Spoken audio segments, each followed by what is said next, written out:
हरे कृष्ण. तर आजचा आपला विषय आहे समुद्र मंथन का घडले आणि त्याच्यातून काय काय प्राप्त झालं. तर आपण प्रयत्न करूया आज हा सगळा विषय घेण्याचा.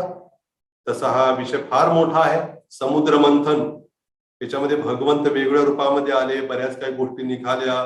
समुद्र मंथन व्हायच्या आधी पण बऱ्याच काही घडामोडी घडल्या. तर ते सगळं आपण थोड्या वेळेतच बसवायचं आहे आणि त्याच्यामध्ये आपल्याला आपण असं समजत की आपण थोडे सारांश रूपानं केलेला आज आपण याच्यावरती चर्चा करूया. तसं श्रीमद भागवताच्या 8व्या स्कंधामध्ये याचा उल्लेख आहे. या लीलेचा विष्णू 8व्या स्कंधातल्या जो 5वा अध्याय, 5वा 6वा 7वा असं पुढं त्याच्यामध्ये या लीलांचा उल्लेख आहे. तर सुरुवात कुठून झाली या समुद्र मंथनाचा? म्हणजे प्रारंभ म्हणजे समुद्रावर नाही झाला. आता सुरुवात समुद्र मंथन समुद्रात झालंय मंथन, पण तरी पण त्याच्या आधी काही विशेष घटना घडलेल्या ते जाणून घेणं खूप महत्वाचं आहे. की त्यामुळंच हे समुद्र मंथन करण्याचं सर्व काही जे काही घडून आलं घटनाक्रम, त्याच्या मागची पार्श्वभूमी जाणून घेणं खूप आवश्यक आहे. याला काय घडलं की दुर्वासा मुनी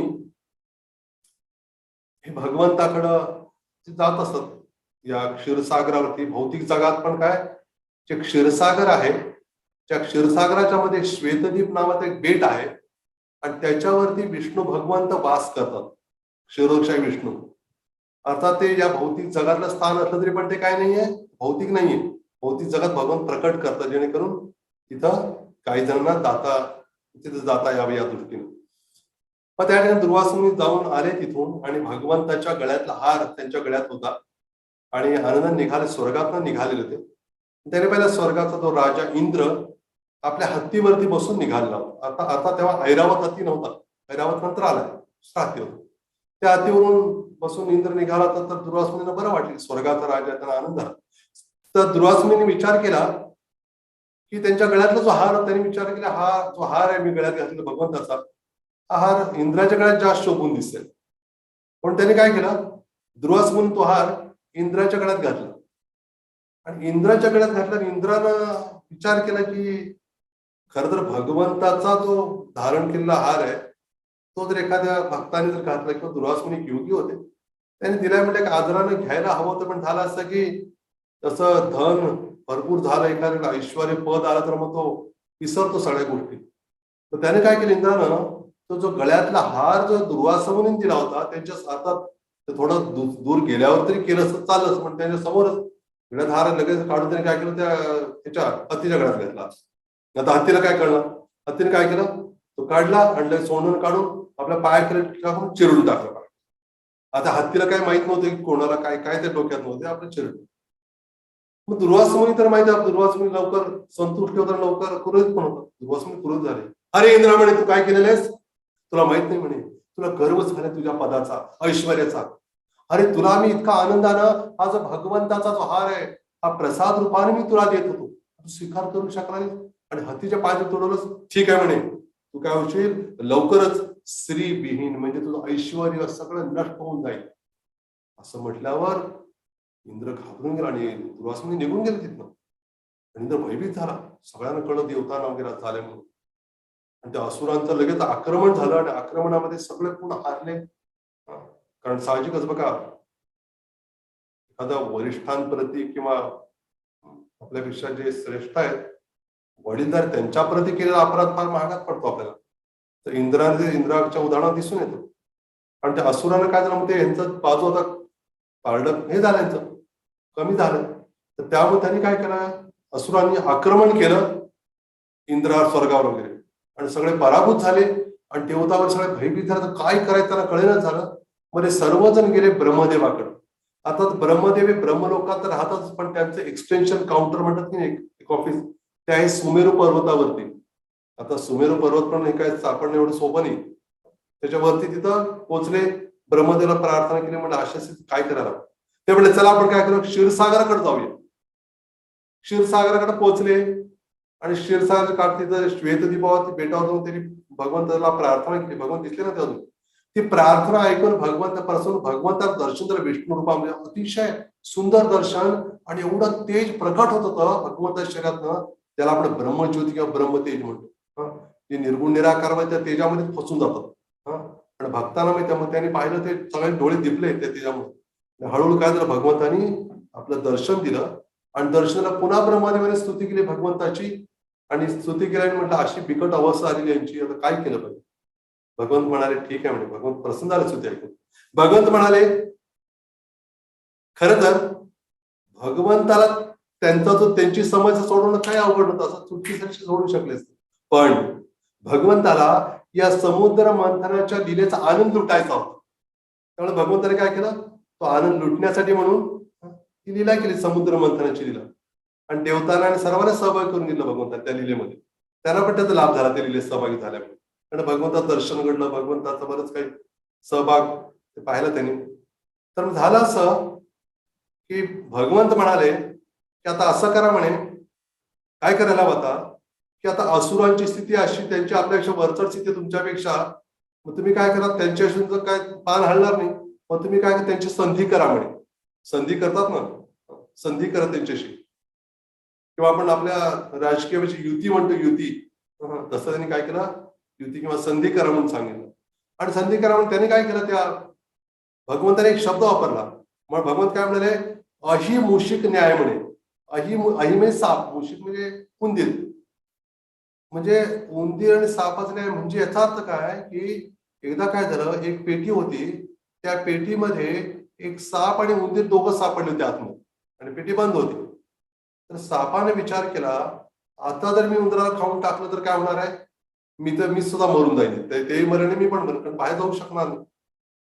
पण सापाने विचार केला, भगवंत सांगतायत ती गोष्ट, ही मूषिक न्यायाचं काय त्याचा अर्थ. पण सापाने विचार केला, जर मी या उंदराला खाल्लं तर काय होणार, मी पण उंदीर मरेल आणि मी पण मरून जाईल, कारण बाहेर जाऊ शकणार नाही.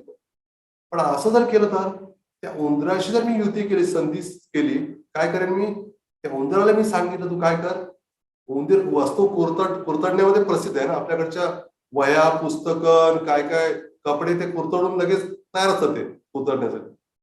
मग तर उंदराला सांगितलं की तू काय कर म्हणे, तू ते तुला मी खाणार नाही, तू पेटीला तू काय कर, छिद्र कर, कुरतडून दे, आणि त्यानंतर मी काय करेन, आपण दोघं बाहेर जाऊ म्हणे. तर भगवान सांगतायत, सापाने काय युक्ती केली, काम करून घेतलं आणि छिद्र तयार झाल्यावर आधी काय केलं, मग उंदराला बाहेर नाही केलं, उंदराला खाऊन टाकलं आणि साप बाहेर आला. त्याचं भगवंत म्हणतायत आपल्याला, भगवंताचा वाईट गोष्ट का सांग नाही, उलट असुराला पण भगवंत काय करतात, सेवेत लावतायत, त्यांचं पण भाग्य आहे पुढे. मग त्यांना सांगितलं तुम्ही जा म्हणे, बली महाराज आणि सर्व असुरांच्या लोकांकडे जाऊन तुम्ही काय करा, त्यांना प्रस्ताव म्हणा, सांगू नका साप आणि उंदीर असं वगैरे तुम्हाला फसवतोय असं नाही सांगायचं. तर मग जाऊन त्यांना सहभाग करून घ्या, सांगे तुम्हाला अमृत मिळणार आहे, आम्ही तुम्हाला अमृताचा भाग देऊ. मग ते तयार होतील. खरंच झालं तसंच, पोहोचले तिथं आणि सांगितलं तुम्ही काय करा, आम्ही आता समुद्र मंथन करायचं आम्हाला, आणि तुम्ही या म्हणे, आपण मिळून हे करूया आणि अमृत तुम्हाला पण वाटत. बरोबर ठरलं होतं म्हणे गोष्ट. बली महाराज फार बुद्धिमान होते, त्यांनी विचार केला काय हरकत नाही, काय अमृत मिळणार आहे, काय वाईट आहे, त्याला अमृत पण पाहिजेच आहे. गेले तिथं, भगवंताने सांगितलं हा सोन्याचा मंदार बरोबर घ्या आणि काय करा, तुम्ही उचलून घेऊन क्षीरसागरामध्ये ठेवा आणि तुम्ही वासुकी सापाला बोलून काय करा, मंथन सुरू करा, अमृत मिळेल तुम्हाला. आणि त्या जर हे सांगितलं की लगेच अमृत नाही मिळणार, विष पण येणार तिथून आणि बरंच काही मिळणार आहे, पण तुम्ही अमृत येईपर्यंत काय करा, तुम्ही प्रतीक्षा करा. कारण सुरुवातीला वाईट गोष्ट मंथन, काही चांगली गोष्ट करा तर काही वाईट गोष्टी येतातच समोर, पण आपण धैर्याने काय केलं, भगवान म्हणतात की अमृत येईपर्यंत वाट बघा, चांगलं होईल अशी आशा बाळगणं फार महत्वाचं आहे भक्तांच्या जीवनात. तर मग त्यांनी काय केलं, गेले मंदार पर्वत, सोन्याचा पर्वत, आणि सोनं हे वजनाने थोडं जरी असेल तर वजन जास्त असतं, असं नाही ना, तर ते पर्वत उचलून घेऊन जाताना काय झालं, थकून गेलं, ठेवलं तर ते पडलंच, पर्वत पडला, देवता चिरडले गेले, असुर चिरडले, हाडं मोडली, पाय मोडले, आणि भगवंतांच्या पाहिलं, भगवंताला फार दुःख झालं. अरे म्हणे सगळे जीव असे अवसर, भगवंतानुसार त्यांच्याकडे अशी नजर फिरवल्यावर काय झालं, कृपादृष्ट टाकल्यावर सगळं ठीकठाक. कुठं हॉस्पिटल जाऊन असं हाडाचं ऑपरेशन हे काय, असं काय रॉड घालायचं असं काही प्रकार घडला नाही, आणि एकदम तंदुरुस्त झाले. भगवंताने ओळखलं की ह्याला काही जमणार नाही. भगवंताने लगेच काय केलं, गरुडाला बोलवलं आणि गरुडावर स्वतः एका हातानेच काय केलं, त्या मंदार पर्वताला ठेवलं भगवंतानं. अहो गोवर्धन पर्वत भगवंत करंगळच्या टोकावर उचलू शकतात, तर मंदार पर्वत हातावर उचललं काय अवघड आहे त्यांना. म्हणजे आपल्याला कळू शकतं आपण काय किती किरकोळ जीव आपण. आणि आपण भगवंत बनायचे स्वप्न बघत असतो भौतिक जगातले. ठेवलं एवढंच नाही तर त्या पंखावरती असुर देवतांना पण ठेवलं भगवंताने. गेले तिथं आणि काय केलं, पर्वतात ठेवा आणि सांगितलं तुम्ही समुद्रात ठेवा आणि गरुडा सांगितलं तू जावं आता थांबू नको. का सांगितलं, कारण ते वासुकीला बोलवायचं होतं ना ते हे करण्यासाठी. कारण मंदार पर्वताचा बनवायचा तर रवी आणि ते घुसळ आणण्यासाठी ते दोर जो होता ना तो कशाचा बनवायचा होता त्यांना, दोर त्या वासुकी नागाचा. आणि वासुकी नाग आला तर मग नागाला भीती वाटणार गरुड आल्या म्हणून, आणि गरुड बघणार ते वासुकी साप आहे म्हणून. गरुडाची इच्छा होणार खाण्याची, मग सांगितलं दाम. नंतर वासुकीला बोलवलं आणि भगवान स्वतः बघा, भगवान स्वतः अजित रूपात प्रकट झाले होते. तर भगवंत स्वतः त्या सापाच्या तोंडाच्या दिशेने गेले आणि तिथं धरलं स्वतः. आणि मग मागणं काय झालं, सगळं देवतांनी धरलं, असून धरलं. मग ते घुसळू लागले. मग हिने विचार केला, कोणी असुरांनी विचार केला हे काय बरोबर नाही. त्यांना वाटलं आम्ही किती विद्वान, आम्हाला वेद वगैरे सगळं माहिती आहे, आम्ही बुद्धिमान. त्यांनी विचार केले खरं तर हे आपल्याला शेपटीकडचा भाग दिलेला आहे त्या सापाच्या आणि अशुभ आहे. ते बरोबर केले काहीतरी. आपल्याला काय केलेलं सुरुवातीपासून जरूर निघवायचं साजिश होऊ शकते. आपल्या शेपटीकडचा भाग दिला म्हणजे काय काहीतरी असेल. आम्हाला तोंडाकडचा भाग पाहिजे. थोडं वाद सुरू झाला. भगवंताने आधी सांगितलं देवतांना की त्यांनी काय मागितलं काय जास्त तुम्ही हे करू नका, म्हणजे नकार देऊन काय नाही ते त्यांना हे करा. भगवान स्वतःच काय केलं, मग शेपटीकडे आले, देवतापणीकडे आले, असुरांना डोळा आवडायला चांगलं. पण घुसळू लागलं झालं काय बघा, जेव्हा घुसळू लागले ते तेव्हा काय निघालं, घुसळताना एवढं एकदम. आणि भगवंताने पण सांगितलं त्याच्यामध्ये काय करा म्हणजे समुद्रामध्ये तुम्ही क्षीरसागर दुधाचा समुद्र येतो, त्याच्यामध्ये वनस्पती औषध सगळे जडीबूट टाका म्हणे, त्याचा फार उपयोग होईल आणि मग काय करता येईल. पण धैर्य आणि शांतीनं कार्य संपन्न होऊ द्या. क्रोधाच्या आहारी जाऊ नका, कारण क्रोधानं काय होणार, विक्षुब्ध झाला तर तुम्ही लक्ष प्राप्त होणार नाही. तुम्ही काय करा, धीराने घ्या. धीर सोडला मग संपलं सगळं. आणि मग काय झालं, इकडं पाहिलं की ते करता करताच ते घुसळत असतानाच काय झालं, तो पर्वत एवढं जोड एवढं वजन होतं, खालीच गेला, आतच पाण्यातच पडलं. आता पाण्यात पडलं कसं काढायचं, भगवंताला द्यायला. भगवंताने काय केलं बघा, सगळं भगवंत सगळं करतायत हेच तर समजायला पाहिजे. आपल्याकडे सगळं मी करतोय, भगवंत आपल्याकडनं करून घेतो. आपल्याला लक्षात आलं पाहिजे की मी एक निमित्त आहे, मी एक भगवंताच्या हातातलं काय एक बाहुली असल्यासारखं आहे. तर भगवंत लगेच कुठल्या रूपात प्रकट झाले, तिथं कासवाच्या रूपात. कूर्म भगवान की जय. कूर्म रूपात भगवंत प्रकट झाले आहे ना. जयदेव गोस्वामी लिहिलं ना आपण, जय नरसिंह भगवंताच्या आरती म्हणतो ना शेवटी, केशवधृता नर है ना, नरहरी रूप. तरी काय की केशवधृता कूर्म शरीरा, जय जगदीश हरे, जय जगदीश हरे, जय जगदीश हरे. कूर्म, भगवंताने कूर्म रूप घेतलं. 8 मैल असं विस्तार होता. असं वाटत होतं की त्या समुद्रावर जणू काय, त्या समुद्रावर जणू काही बेटच आले म्हणून. एवढं मोठं रूप होतं, कासवाच्या रूपात होते भगवंत. आणि भगवंताला पाठीजवळ खाजवत होत थोडस. आणि एवढा मोठा पर्वत, त्या पर्वताला खाली थोडं खडखड असतात ना, तर त्या खडबडीत भागामुळे काय झालं, जेव्हा ते घुसळू लागले त्या पर्वत त्या कासवाच्या पाठीवर, तर भगवंताला काय वाटलं, पहा म्हणजे चांगलं आहे, खाजुल्याचा आनंद झाला भगवंताला. आपल्या अंगावर पर्वत टाकलं तर काय होईल, आपण चेंपून जाऊ. भगवंताला फार बरं वाटलं. असं शिला भक्ती संत म्हणतात, भागवतात उल्लेख येतोय तिथं तात्पर्यात भक्तिसिद्धांत महाराजांचं कोट केलंय. त्या ठिकाणी म्हणतात की जे कूर्म भगवंत काय करतात, आपल्या आध्यात्मिक जीवनामध्ये स्थिरता आणण्यासाठी कूर्म भगवंताला आपण प्रार्थना करावी असं ते म्हणतात. आणि विशेष करून आपण काय स्मरण करावं, कूर्म भगवंत जेव्हा पूर्ण डोळे मिटून थोडी झोप लागली त्यांना, पाठीवर एवढं रगडलं जात आहे पर्वत मोठा, तरी पण त्यांना काय डुलकी आली. आणि तेव्हा त्यांची श्वासोच्छ्वास चालू होता ना, त्याच्यामुळे समुद्रामध्ये भरती ओहोटी सुरू झाली. आणि तेव्हापासून समुद्रामध्ये भरती ओहोटी होतेच.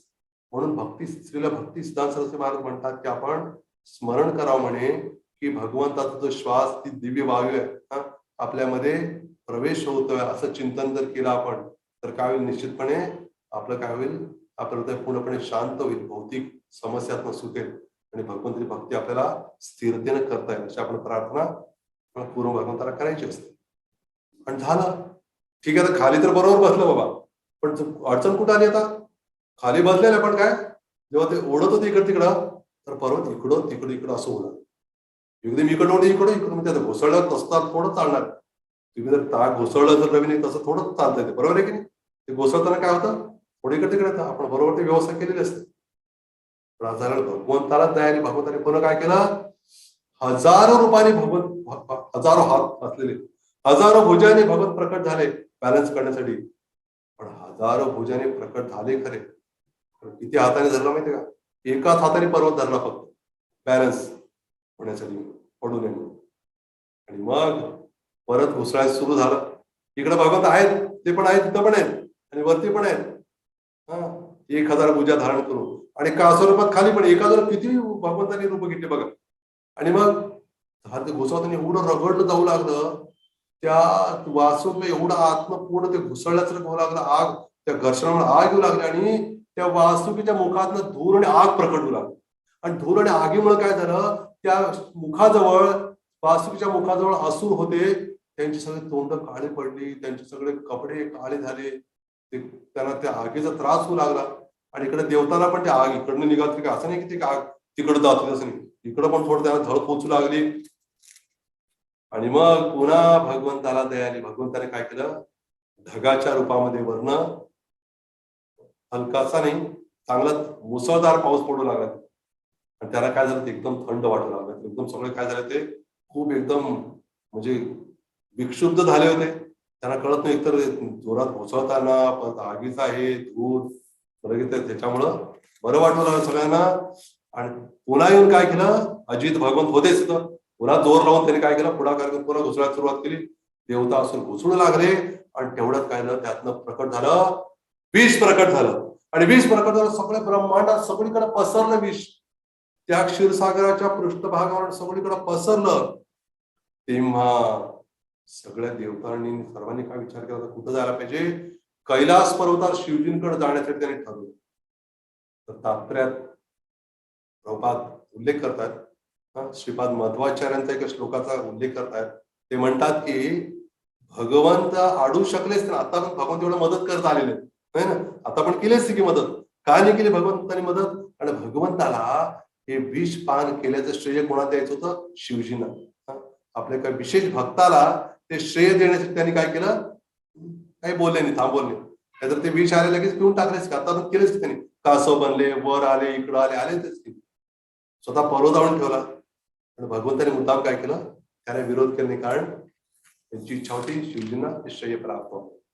मग ते पोहोचले तिथं, कैलास पर्वतावर पोहोचले. बरेच ऋषीमुनी होते, कैलास पर्वतावरती शिवजी विराजमान होते आणि तिथं त्यांची पत्नी, शिवजीची पत्नी भवानी, ती पण बसलेली होती. आणि त्या सर्व ऋषीमुनी स्तुती करत होते. आणि ते पोचले, देवतांनी स्तुती केली शिवजींची, सांगितले की अशी स्थिती उद्भवलेली आहे, सगळीकडे ब्रह्मांडात विष पसरलेले, आपण काय करा, हे विष पान करा अशी आमची इच्छा. तुम्ही विचार करा, तुम्ही कोणाला सांगणार का जाऊन की प्रभूजी आम्ही संकटात आहोत, आपण काय करा, हे घ्या ग्लास आणि तुम्ही विष प्या, कसं वाटेल त्याला, बरं वाटेल का त्याला? कोणतं धाडच करेल का स्वतःही पिणार दुसऱ्याला पाजणं, भयानक गोष्ट.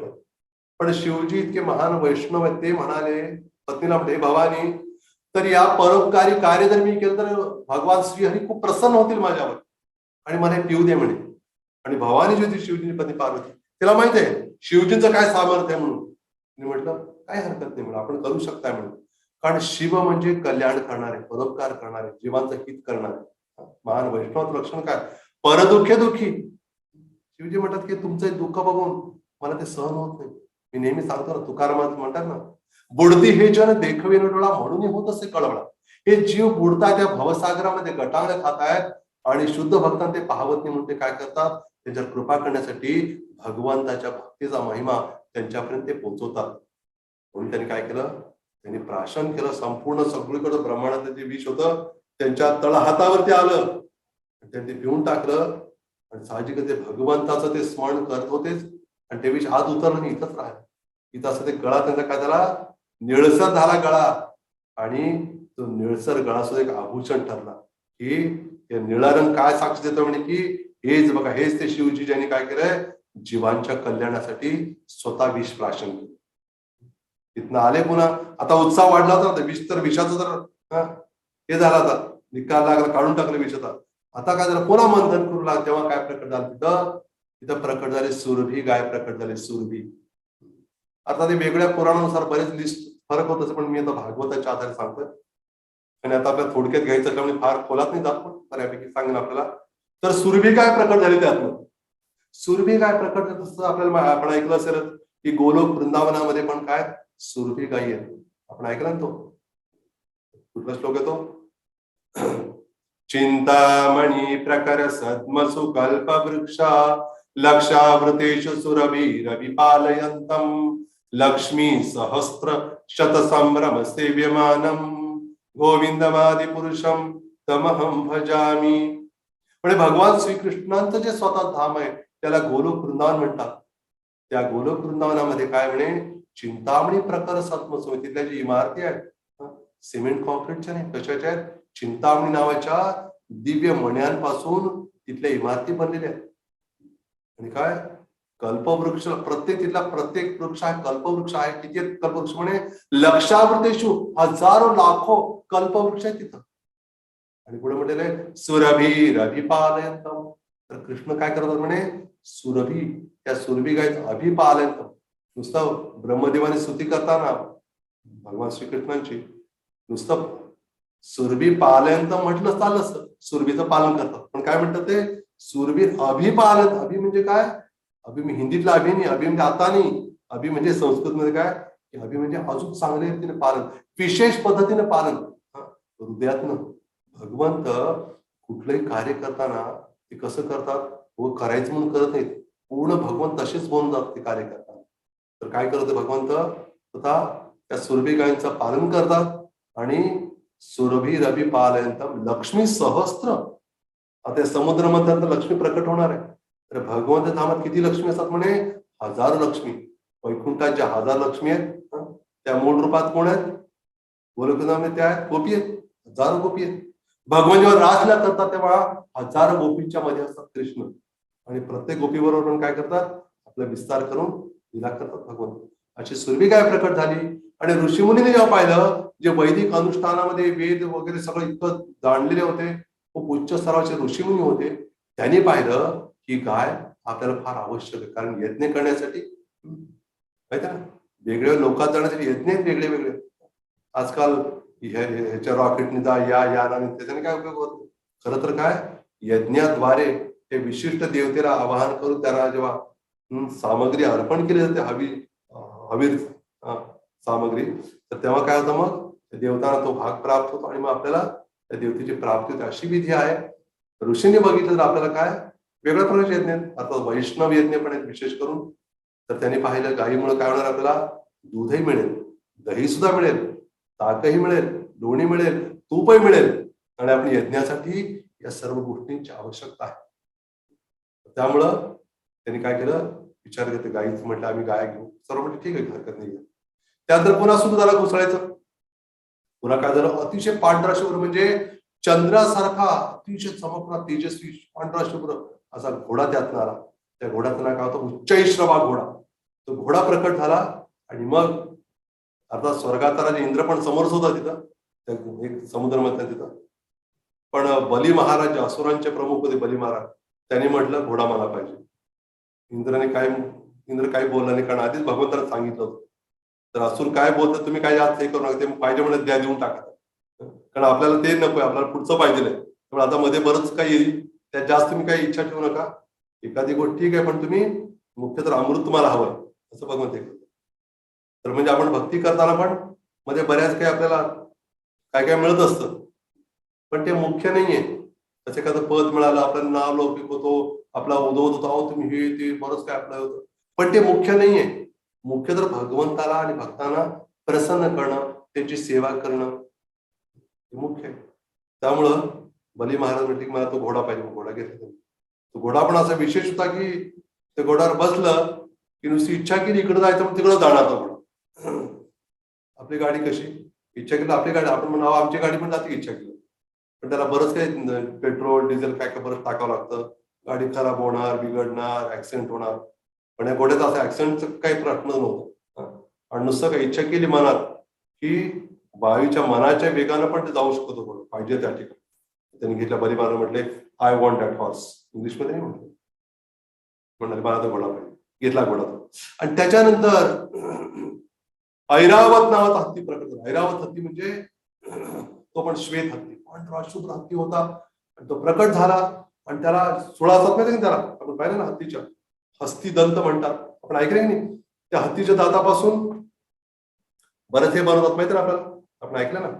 हत्तीच्या दातापासून वेगळे उपकरण बनवतात किंवा वेगळ्या मूर्त्या पण बनवतात, आपण ऐकलं की नाही.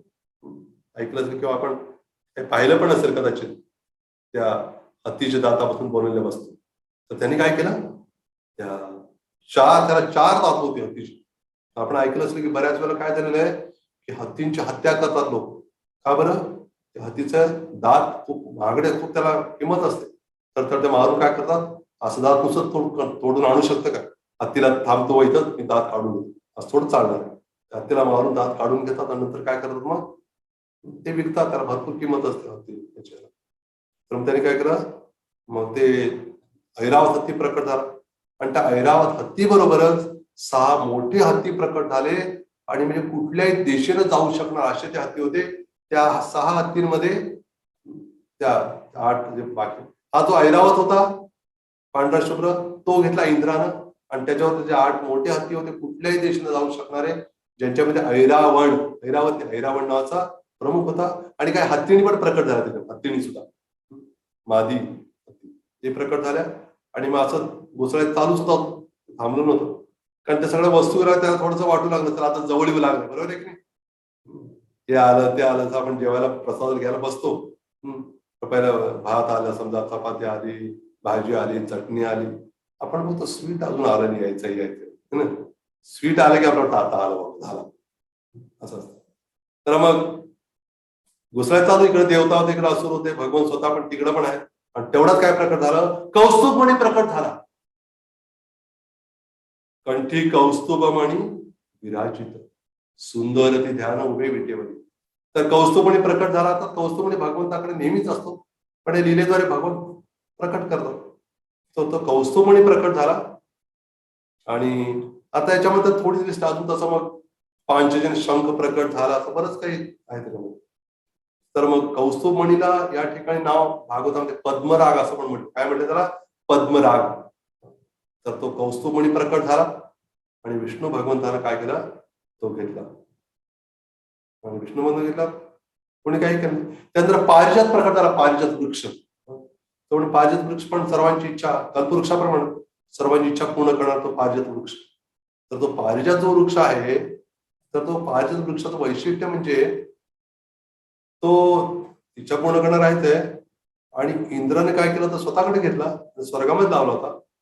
तर भगवंत, आता बघा कशी गोष्ट आहे, भगवंताला आधी त्यांनी पाऊस पाडला भरपूर. आणि पण त्याचे यज्ञ, त्याचे पूजा यज्ञ थांबवल्यामुळं भगवंताने गोवर धारण केला.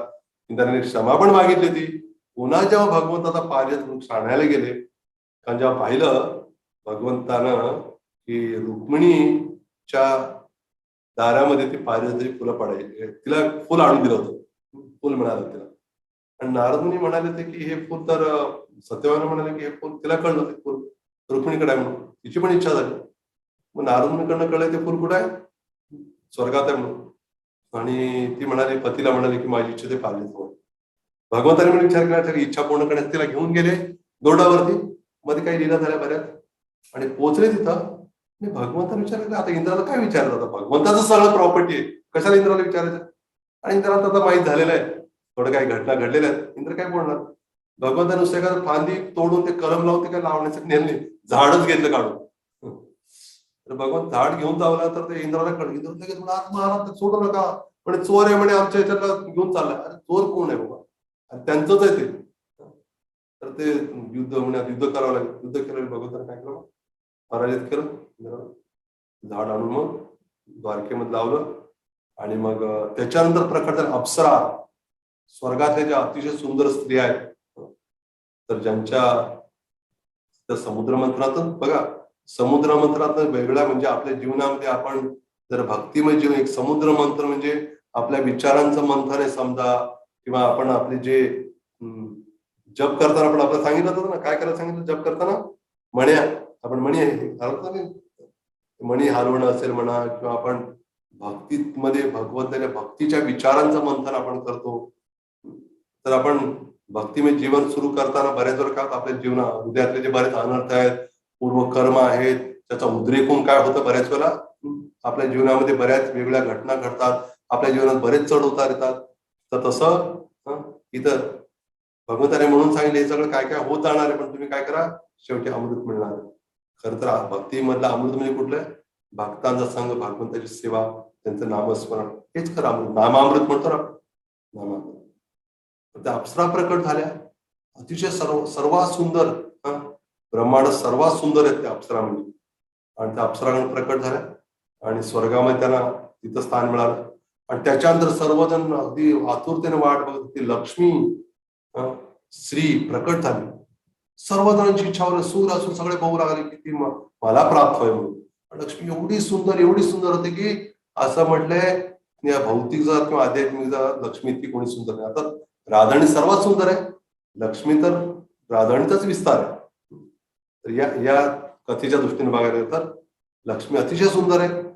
आपल्याला माहिती आहे ना, लक्ष्मी ज्या दिवशी प्रकट झाली समुद्र मंथन होत असताना, तो दिवस काय म्हणून साजरा करतो आपण? दिवाळीमध्ये जे लक्ष्मीपूजन असतं ना, ऐका ना सर्व, जे लक्ष्मीपूजन असतं दिवाळीमध्ये, ते लक्ष्मीपूजनाचा दिवस म्हणजेच काय, त्याच दिवशी समुद्र मंथनातून लक्ष्मी प्रकट झालेला दिवस आहे.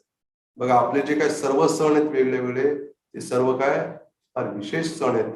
त्या सणाद्वारे जसं धन्वंतरी जयंती त्याच वेळेला येते, धन्वंतरी प्रकट झाले भगवंत अमृत घेऊन, सगळं काय होतं त्यावेळेला कूर्म जयंती आहे तेव्हा, जे आपल्याला कळू शकते समुद्र मंत्रामध्ये ज्या दिवशी प्रकट झाला त्या दिवशी वेगळा उत्सव साजरा होतो, सण साजरा होतो.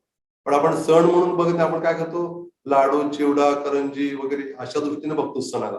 तर त्याला सुट्टी दिवस, मजा करू, एन्जॉय करूया. सकाळी गुरु महाराज सांगतो ना, एन्जॉय म्हणतात तसं. पण सर्वांची इच्छा होती की लक्ष्मी आपल्याला मिळावी.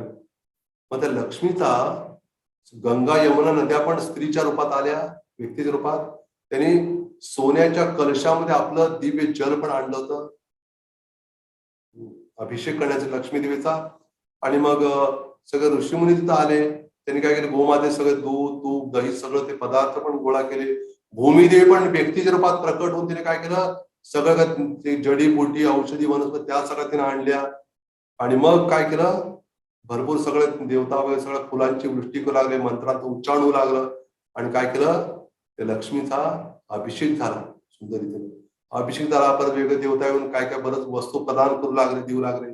काही जण वस्त्र दिले, काही जण अलंकार दिले, सर्वांनीच दिलं.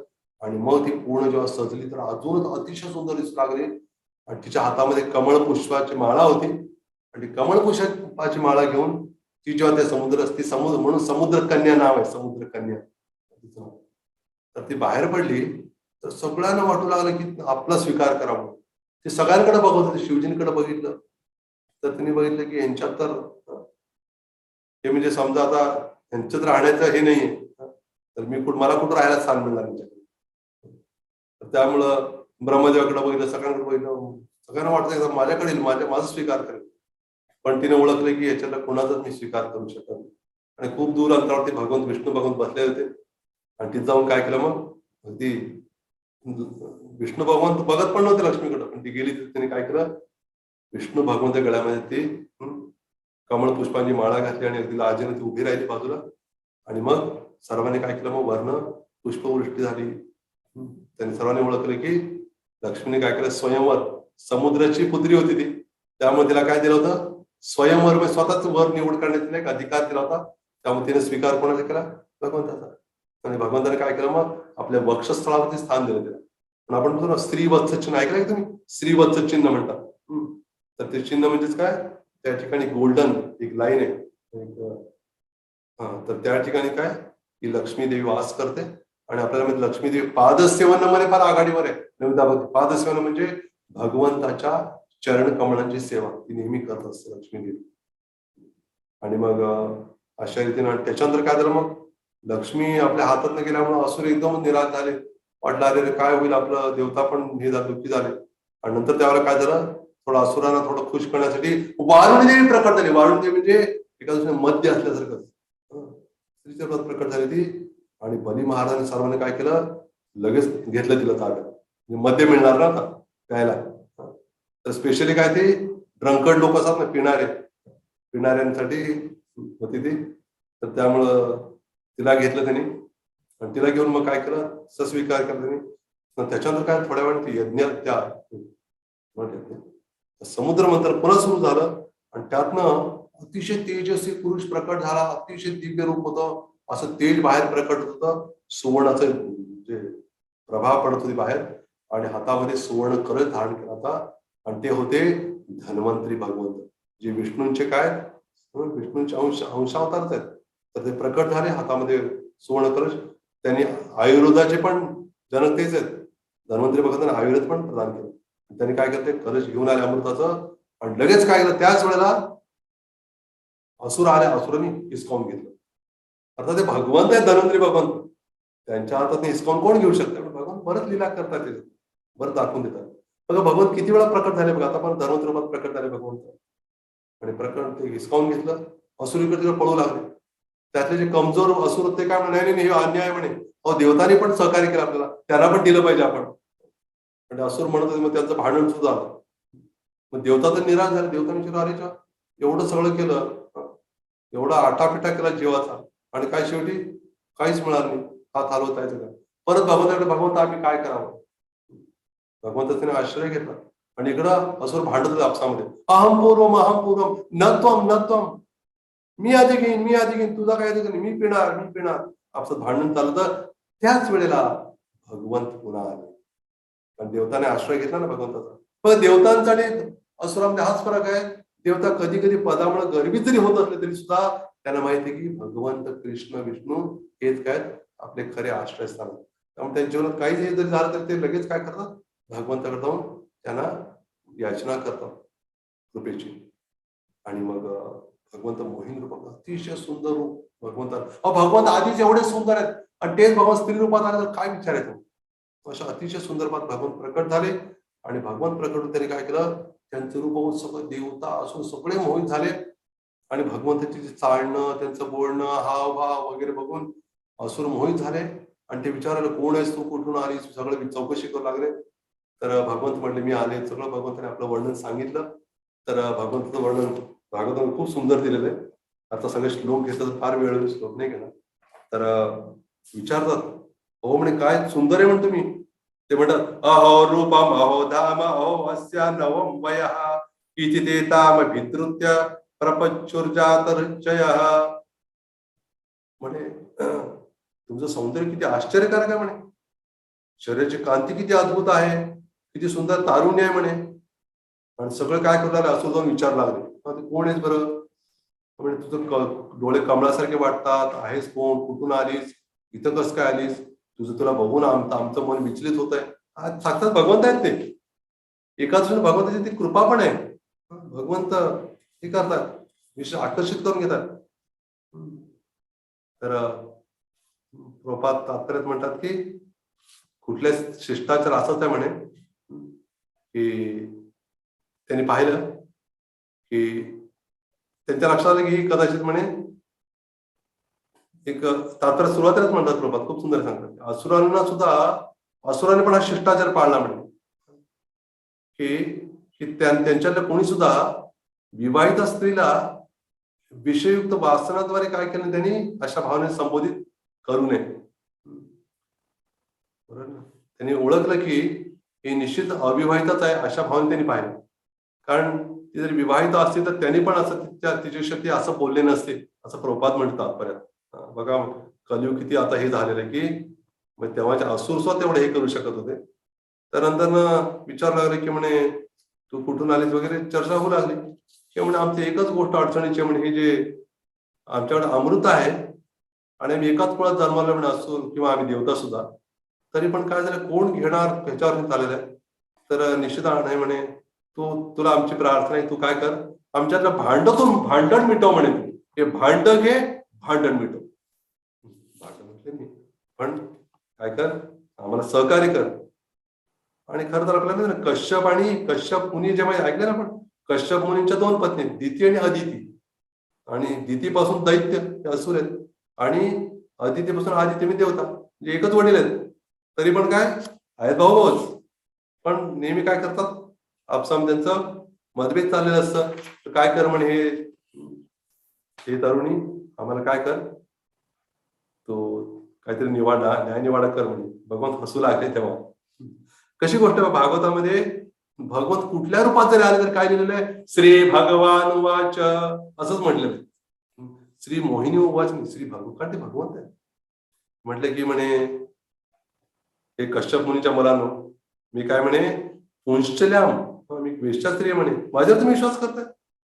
अहो विद्वान पुरुष असा विश्वास कोणी करणार नाही म्हणे. मी काय करताय म्हणे, नाही म्हणे, तुम्ही हे करू नका. ते सगळ्यांनी तिचं बोलणं तसं बोललं तरी पण तिच्यावर विश्वास होता, एवढं ऐकून सुद्धा. पण त्याने काय केलं, लगेच गंभीरतेनं तो अमृत कलश मोहिनी भगवंताच्या हातात दिला. आणि भगवंत हसले आणि म्हणाले, बघा माझ्या प्रिय असुरानो, बघा म्हणे, तुम्ही माझ्यात दिले की नाही आता अमृत कलश, मी जे काय करणार, खरंच खोटं तुम्ही काय केलं पाहिजे, तुम्ही स्वीकार करणार असेल तरच मी काय करेन, तुम्हाला वाटण्याची जबाबदारी घेते मी. खरं तर भगवंत कुठल्या आदेशात बांधले नाही, प्रपात म्हणतात. तरी पण काय झालं, असुर भगवंताच्या मायेद्वारे मोहग्रस्त झाले. हा वचन दिलं म्हणे, हो ठीक आहे म्हणे, तुम्ही जे कराल, यस मॅडम, आमचं काही विरोध नाही.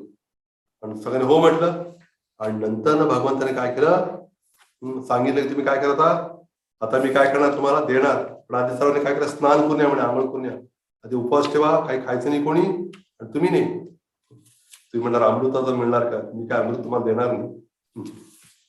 तर मग सांगितलं की तुम्ही स्नान करून उपवास करा, आणि नंतर काय करा, यज्ञ करून त्याच्यामध्ये तुपाची आहुती वगैरे दिली, आणि बरंच काही दान सगळं झालं. आणि सगळ्यांना सांगितलं तुम्ही आता पूर्व दिशेला तुम्ही आता बसा म्हणे, सर्वजण. सगळ्यांना बसवलं, आणि बसवून भगवंताने काय केलं, असुर आणि देवता पूर्व दिशेला इथं म्हटलेलं आहे, त्या सभा मंडपात जेव्हा बसले तेव्हा सगळीकडे वातावरण सुंदर झालं, हे झालं. आणि मग मोहिनी भगवंत अतिशय सुंदर वस्त्र धारण करून त्या पायातले जे घुंगरू वाजत होते सुंदर रीतीनं प्रवेश केला. आणि प्रवेश केला, सगळेजण बघतच राहिले. आणि भगवंताच्या हातामध्ये काय होतं, अमृत कलश होता. आणि भगवंत अति सुंदर रीतीनं भगवंत सगळ्यांकडे पाहत होते. आणि पाहत असताना त्यांनी ओळखलं की आता जर भगवंताने विचार केला, सापाला जर दूध दिलं तरी त्याचा विषच होणार आहे, त्यामुळे असुराला जर अमृत दिलं तर काय होणार आहे, काही फायदा नाही. कारण ते काय करणार नाही, काय भक्ती तर करणार नाही. मग त्यांनी ओळखलं की ह्याला देऊन चालणार नाही. मग लगेच काय केलं, मग त्यांना वेगवेगळ्या ठिकाणी बसवलं. असुरांची रांग वेगळी, देवतांची पंक्ती वेगळी. आणि भगवंताने काय केलं, गेले तिथं पोहोचले. कुठं पोहोचले आधी माहिती आहे, भगवंत असुरांजवळ पोहोचले आधी. आणि अतिशय मधुरवाणी त्यांना संतुष्ट केलं आणि सांगितलं की तुम्हाला पण अमृत देईन म्हणे मी. आणि देवतांकडे जाऊन तिथे काय केलं, ते अमृत तिथं देऊ लागले भगवंत, ज्याच्यामुळे अशक्तपणा, वार्धक्य आणि मृत्यूतनं ते मुक्त होऊ शकतील, अशा पद्धतीनं त्याला दिलं. आणि दिल्यानंतर काय झालं, पण ते काय बोलले नाही, कारण आधी वार्धक्य, आता कसं बोलणार, कसं ते आधी शब्द दिलेला आहे, आता कसं नाही म्हणणार, काही बोलू शकले नाही. आणि मग त्या मोहिनी मूर्तीचा एवढा विश्वास झाला होता की त्याने विचार केला, आता आम्ही काय बोललो काय होणार, परत ते विश्वास डळमळीत होईल, काय बोलून चालणार नाही. काही बोलले नाही, गप्प बसले ते. पण जो राहू असुर होता त्यानं पाहिलं की काहीतरी गडबड झालेलं आहे बाबा. लगेच त्याने काय केलं, देवतांचं रूप घेऊन बसला. कुणाच्या मध्ये, चंद्र आणि सूर्याच्या मध्येच बसला. आता भगवंताला कळलं नाही असं नाही झालं, खरं तर कळलं. पण अशी योजना होती काही लोकांना, भगवंताला कसं कळलं नाही बाबा, कळलं भगवंताला. पण काय केलं माहिती का, भगवंताला कळलं तरी भगवंताने काय विरोध नाही केला, कारण भगवंताला अमृताचं लगेच काय दाखवायचं होता, प्रभाव दाखवायचा होता. पण काय केलं भगवंताने माहिती का, भरले तर आणि सर्वांना भगवंत वाटत होते. आणि वाटताना लगेच काय झालं, त्या ह्याला पण दिलं त्यांनी, त्या राहूने पण घेतलं ते. आणि लगेच काय केलं, त्या सूर्य आणि चंद्राने लगेच इशारा केल्यावर कळलं. आणि भगवंताने सुदर्शनाने काय केलं, त्याचं मुंडकं सोडलं.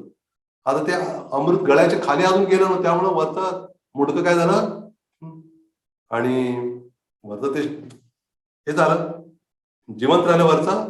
आणि मग शरीर मात्र मृत झालं.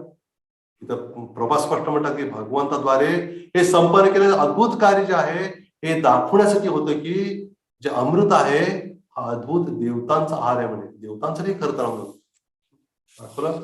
आणि मग काय केलं, ब्रह्मदेवाने पाहिलं की अमृत घेतलं म्हणजे आता काय झालंय, राहूचं डोकं अमृत हे झालंय, अमर झालेलं आहे. त्याला राहुल हा काय केलं, त्याच्या डोक्यालाच एक ग्रहाच्या रूपात स्वीकार केलं.